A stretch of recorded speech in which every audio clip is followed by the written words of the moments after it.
Yo, what's up mga lakay? Wala akong trabaho. Kaya wala rin akong income araw-araw. Naisipan ko na lang magbenta ng balot. Yan na nga pala yung mga balot na binili ko sa palengke. Nililinis ko na.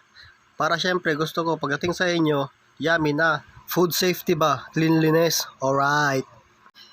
May plastic nga pala yung kaserolang paglulutuan natin. Kasi para iwas basag pag naluto yung ating mga balot. Sayang din kasi pag basag-basag, babaratin lang ng mga customer natin. Kaya mas safety, sigurado tayo hindi tayo malulugi sa benta natin. Mag-uumpugan kasi yung mga balot pag medyo maluwang yung ating plastic, kaya dapat nating itali. Ayan, pagkatapos natin maya't maya, isasalang na natin yung mga balot. So ayan na nga po, nakapagsiga na tayo ng ating dalikan. Alam nyo ba yung dalikan? Kalan yan sa Ilocano. Ang pagluluto pala ng balot medyo matagal. Kapag nagsimula na siyang kumulo, hintay mo lang yung 25 minutes. Kaya dapat binabantayan nyo rin yung oras. Ang tamang pag-check pala kung luto na yung ating balot ganito. Kuha kayo ng kutsara tapos sandok. Ayan, gayahin nyo lang yung ginagawa ko. Tapos buhusan nyo ng tubig yung balot. Tapos kapag madaling matuyo yung balot, ibig sabihin luto na yan, hanguin na ninyo. Ganyan, kung makikita nyo sana yung tubig, tutuyo agad. Minsan hindi rin nasusunod yung 25 minutes, kaya dapat lagi nyo i-check yung balot. Ganyan lang yung ginagawa ko, para malaman kung luto na yung ating mga balot. Paulit-ulit lang, kung sakaling hindi pa natutuyo agad, ibig sabihin hilaw pa. Ay, disclaimer nga pala, hindi galing sa akin yung idea na yan. Pinanood ko lang din sa YouTube, kaya sinishare ko din sa inyo.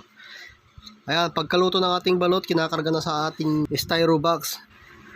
May tela nga pala yan sa ilalim para hindi agad makasingaw yung kanyang init. Pag naikarga lahat yan, lalagyan ko ulit ng tela sa ibabaw tapos tatakpan natin para sure na sure tayo na yung ating mga balot ay hindi lumalamig agad. Tapos gumagawa ko ng sarili kong suka. Sukang pinakurat pala yan. Kasi mas yummy ang balot kapag masarap yung suka, di ba? Ayan, hulaan nyo kung ano yung laman ng suka na yan. Basta, alam ko masarap yan. Promise, mabango pa. Tsaka dadagdag ko nga pala, yung suka ko napaka-healthy niyan kasi may mga sangkap yan na good for the heart at good for the health. Kasi ang sabi nila malakas daw maka-high blood ang balot.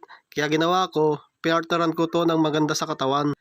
O di ba sa suka pa lang panalong panalo na kayo, hindi na kayo lugi. Ang sarap pa yan, grabe, promise.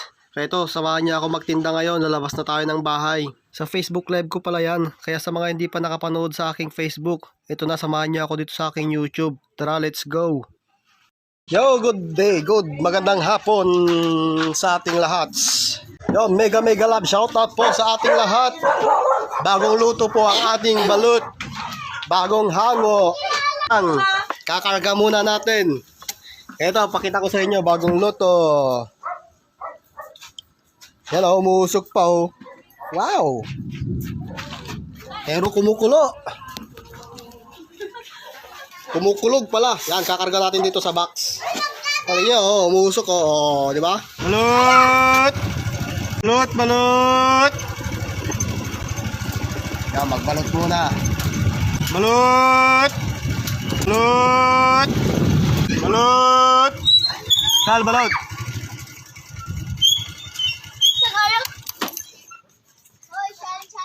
So, guys, Ay, nagkadagla ko, nagkadaw. Dua. nag-stay ganda ma. Subli mo na ito ah.